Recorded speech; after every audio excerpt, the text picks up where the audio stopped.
സംസ്ഥാനത്ത് ഇന്ന് സ്കൂളുകൾ തുറക്കുകയാണ്. ഏതാണ്ട് 40 ലക്ഷത്തോളം കുരുന്നുകളാണ് സ്കൂളുകളിലേക്ക് എത്തുക. വളരെ പ്രധാനപ്പെട്ട പ്രവേശനോത്സവം അത് എല്ലാ വർഷവും പതിവ് പോലെ നടക്കുന്നതാണ്. സംസ്ഥാനത്തിന്റെ ഉദ്ഘാടനം ഇത്തവണ തിരുവനന്തപുരത്താണ്. തിരുവനന്തപുരം പട്ടം ഗവൺമെന്റ് ഗേൾസ് HSSൽ മുഖ്യമന്ത്രി VD സതീശൻ പ്രവേശനോത്സവത്തിന്റെ ഉദ്ഘാടനം നിർവഹിക്കും. വിദ്യാഭ്യാസ മന്ത്രി അധ്യക്ഷത വഹിക്കും. പുസ്തക വിതരണം പൂർത്തിയായിട്ടുണ്ട് എന്ന് വിദ്യാഭ്യാസ വകുപ്പ് അറിയിച്ചിട്ടുണ്ട്. ഈ സർക്കാർ മാറുന്നതുമൊക്കെ ബന്ധപ്പെട്ട് ഈ പുസ്തക വിതരണത്തിൽ ആശങ്കയൊക്കെ ഉണ്ടായിരുന്നു. പലപ്പോഴും അത് പൂർത്തിയാക്കാൻ പറ്റുമോ എന്നുള്ള സംശയമൊക്കെ ഉണ്ടായിരുന്നു. പക്ഷേ ഇപ്പോൾ പുസ്തക വിതരണം പൂർത്തിയായി എന്ന വിവരം സന്തോഷകരമാണ്.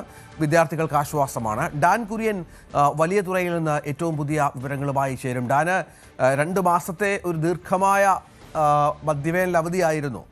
അതിനുശേഷമാണ് കുരുന്നുകൾ സ്കൂളിലേക്ക് എത്തുന്നത്. നമുക്കറിയാം സെൻട്രൽ സ്കൂളുകളൊക്കെ തുറക്കാൻ പോകുന്ന ബുധനാഴ്ചയാണ്. ഇന്നിപ്പോൾ ഇവിടുത്തെ സ്കൂളുകൾ തുറക്കുമ്പോൾ വലിയ ആഘോഷത്തോടെ, പ്രത്യേകിച്ചും പുതിയ സർക്കാരിൻ്റെ പുതിയ വിദ്യാഭ്യാസ മന്ത്രിയുടെ ആദ്യ പ്രവേശനോത്സവം കൂടിയാണല്ലോ ഇത്. ആഘോഷത്തിന് ഒട്ടും കുറവ് കാണില്ല സ്കൂളുകളിൽ.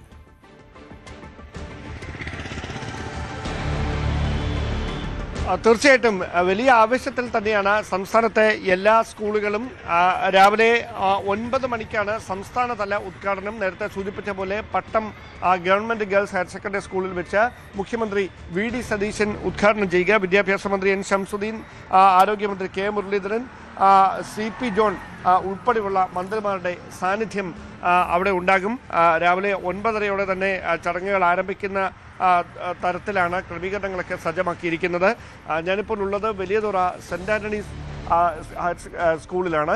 ഇവിടെയും ഒരുക്കങ്ങളൊക്കെ, വിദ്യാർത്ഥികളെ, നവാഗതരെയൊക്കെ വരവേൽക്കാനുള്ള ഒരുക്കങ്ങൾ തകൃതിയായി തന്നെ നടന്നുകൊണ്ടിരിക്കുന്നു. സ്കൂൾ സമയം ആകുന്നതേ ഉള്ളൂ. അതുകൊണ്ടാണ് വിദ്യാർത്ഥികളും രക്ഷിതാക്കളും ഒക്കെ എത്താൻ അല്പം കൂടി സമയം എടുക്കുന്ന സാഹചര്യം ഉണ്ടാകുന്നത്.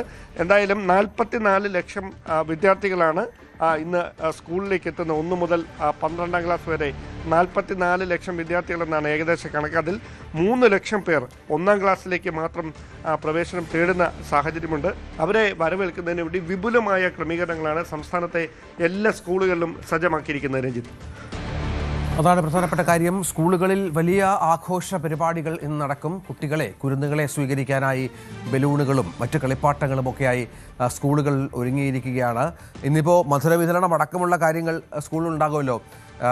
ഡാന്, നമുക്ക് ദൃശ്യങ്ങളിൽ കാണാം. കളർഫുൾ, വളരെ വർണ്ണാഭമായ ബലൂണുകളൊക്കെ തൂക്കിയിട്ടുണ്ട്. കുരുന്നുകളുടെ കരച്ചിലിൻ്റെ ദൃശ്യങ്ങളൊക്കെ അല്പസമയത്തിനകം കാണാം. സന്തോഷത്തോടെ സ്കൂളുകളിലേക്ക് വരുന്നവരുമുണ്ടാകും. ഇന്ന് അവരെ സംബന്ധിച്ചിടത്തോളം വളരെ പ്രധാനപ്പെട്ട ദിവസമാണ്. മധ്യവേനൽ അവധിയുടെയൊക്കെ ഒരു ആലസ്യം അവർക്കുണ്ടാകും. എന്ത് ക്രമീകരണങ്ങൾ ഇപ്പോൾ തിരുവനന്തപുരത്ത് പട്ടം സ്കൂളിലാണ് മുഖ്യമന്ത്രി അടക്കമുള്ള ആളുകൾ പങ്കെടുക്കുന്നത് എന്ന് മനസ്സിലാകുന്നു. അവിടെയൊക്കെ വിപുലമായ തരത്തിൽ തന്നെയാണല്ലോ പരിപാടികൾ വിദ്യാഭ്യാസ വകുപ്പ് ക്രമീകരിച്ചിരിക്കുന്നത്, അല്ലേ?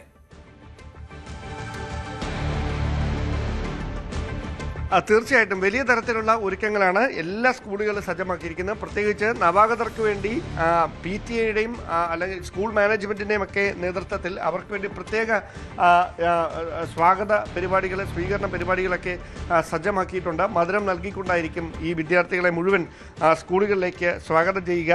മധ്യവേനൽ അവധിയുടെ ഒരു ആലസ്യം വിട്ട് സജീവമായ പഠന വഴിയിലേക്ക് തിരിയുക എന്ന് പറയുമ്പോൾ അത് എല്ലാ വിദ്യാർത്ഥികൾക്കും ഒരുപോലെ അങ്ങ് പെട്ടെന്ന് ഡൈജസ്റ്റ് ആയില്ല. അപ്പോൾ അവരെയൊക്കെ ഈ സ്കൂളിൻ്റെ അന്തരീക്ഷത്തോട്, സൗഹാർദ്ദപരമായ അന്തരീക്ഷത്തോട് ചേർത്ത് നിർത്തുക എന്നൊരു വലിയ ലക്ഷ്യം കൂടിയുണ്ട് മാനേജ്മെൻറ്റുകൾക്ക്. അതുകൊണ്ട് തന്നെയാണ് അത്തരത്തിലൊരു സ്കൂളുകളെ വീടിന് സമാനമായ തരത്തിലൊരു സൗഹൃദ അന്തരീക്ഷം ഉണ്ടാക്കിക്കൊണ്ട് അവരെ ഒപ്പം നിർത്തുന്നതിന് വേണ്ടിയിട്ടുള്ള ക്രമീകരണങ്ങളൊക്കെ സജ്ജമാക്കിയിട്ടുമുണ്ട്. ഏതായാലും വലിയ ക്രമീകരണങ്ങൾ എല്ലാ സ്കൂളുകളിലും സജ്ജമാക്കിയിരിക്കുന്നു. രാവിലെ 9 മണിയോടെ തന്നെ പ്രവേശനോത്സവവുമായി ബന്ധപ്പെട്ട നടപടിക്രമങ്ങൾ സ്കൂളുകളിലെല്ലാം ആരംഭിക്കും. ഇത്തവണ വലിയ ആഘോഷങ്ങൾ വേണ്ട എന്നായിരുന്നു ആദ്യം സർക്കാർ തീരുമാനം. പക്ഷേ വിദ്യാർത്ഥികളെ സംബന്ധിച്ച് 3 ലക്ഷത്തോളം പേർ ആദ്യമായി സ്കൂളുകളിലേക്ക് എത്തുന്ന ഒരു സാഹചര്യം കൂടിയുണ്ട്. അതുകൂടി കണക്കിലെടുത്തുകൊണ്ടാണ് ഇത്രയും വിപുലമായ ക്രമീകരണങ്ങൾ സ്കൂളുകളിൽ മുഴുവൻ സജ്ജമാക്കിയിരിക്കുന്നത്. എന്തായാലും അങ്ങനെയുള്ള ക്രമീകരണങ്ങൾ സജ്ജമാക്കുമ്പോൾ എടുത്തു പറയേണ്ടുന്ന കാര്യം, മുഖ്യമന്ത്രി ഉൾപ്പെടെ പങ്കെടുക്കുന്ന ചടങ്ങ് നടക്കുന്നത് ഞാൻ നേരത്തെ സൂചിപ്പിച്ച പോലെ പട്ടം ഗേൾസ് ഹയർ സെക്കൻഡറി സ്കൂളിലാണ്. അവിടെയും ഇത്തരത്തിൽ വിപുലമായ ക്രമീകരണങ്ങൾ തന്നെയാണ് സജ്ജമാക്കിയിരിക്കുന്നത്. എന്തായാലും കാത്തിരിക്കാം. 2 മണിക്കൂർ കൂടി കഴിയുമ്പോൾ നമ്മുടെ വിദ്യാലയങ്ങളിൽ കുരുന്നുകളുടെ കരച്ചിലും പൊട്ടിച്ചിരിയും കൊണ്ട് നിറയുന്ന കാഴ്ചകൾ കാണാം. ഏറ്റവും കൗതുകമുണർത്തുന്ന, ഒരു വർഷത്തിലെ ഏറ്റവും സന്തോഷം പകരുന്ന ഒരു കാഴ്ചയാണത്. അല്പസമയം കൂടി മാത്രം കാത്തിരുന്നാൽ മതി ആ വർണ്ണാഭമായ കാഴ്ചകൾക്ക്. തീർച്ചയായും ഇതാണ് കാണേണ്ടത്. നമുക്ക് അല്പസമയത്തിനകം വിദ്യാർത്ഥി കുട്ടികൾ രക്ഷിതാക്കൾക്കൊപ്പം സ്കൂളുകളിലേക്ക് എത്തും. 2 മാസത്തിന് ശേഷമുള്ള കാഴ്ചകൾ. ഇനിയിപ്പോൾ പഠനത്തിൻ്റെ നാളുകളാണ്. പക്ഷേ മഴയുടെ വലിയ ലക്ഷണം കൂടി സംസ്ഥാനത്തുണ്ട്. കാലാവസ്ഥാ മുന്നറിയിപ്പ് തുടർച്ചയായി ഉണ്ട്. കഴിഞ്ഞ കുറേ ദിവസങ്ങളായി വലിയ മഴയുണ്ട്. അതിനുള്ള ക്രമീകരണങ്ങളും ജാഗ്രതയുമൊക്കെ രക്ഷിതാക്കളുടെയും കുട്ടികളുടെയും ഭാഗത്തു നിന്ന് ഉണ്ടാകും എന്ന് വേണം പ്രതീക്ഷിക്കാൻ.